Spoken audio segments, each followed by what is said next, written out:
So ayan, good morning po sa ating lahat. No? Ang i-share natin ngayong umagang ito po is ano ba yung salita or word na imprinting. No? Kasi may nag-chat sa akin, anong imprinting? Ganito, ganyan, bla bla bla. No? So actually, yung imprinting po is galing po talaga sa science. No?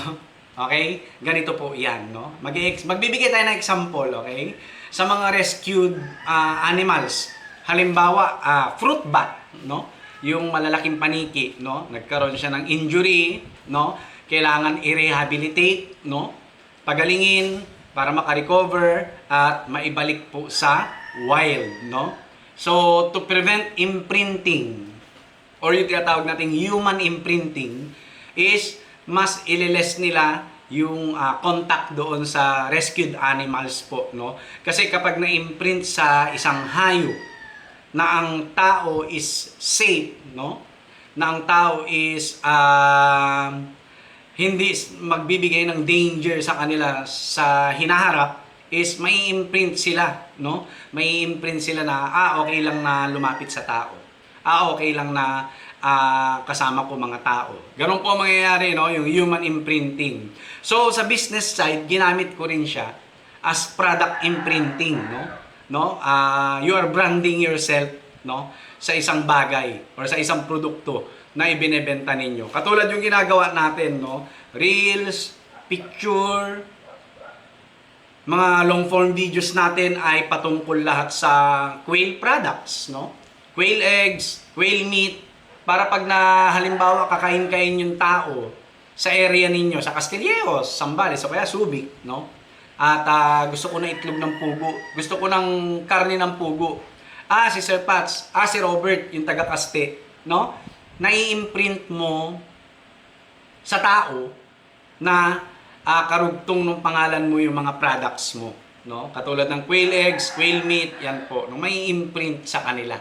No? So, ginamit ko lang po yun na salita, no? Yung product imprinting or product branding sa sarili mo. Gawa-gawa ko lang yun. Gawa-gawa ko lang yun. Kaya nga gumagawa tayo ng reels, no? Picture post, tapos mga long form videos tungkol sa pag-aalaga ng pugo, no?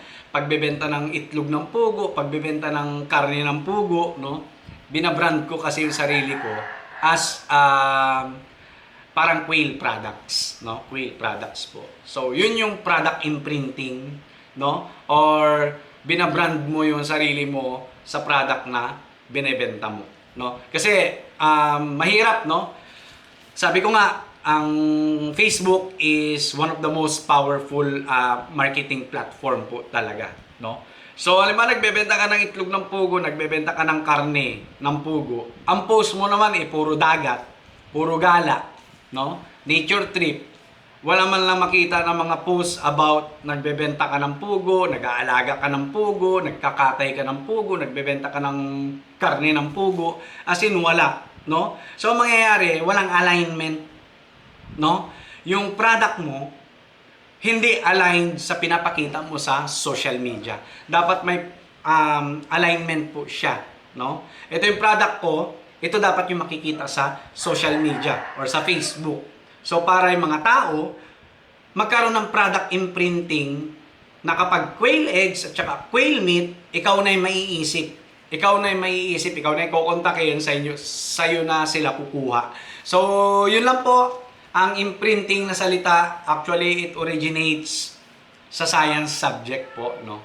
At ginamit ko lang siya sa business side. Alright? So, yun lang po. God bless po sa ating lahat. Peace!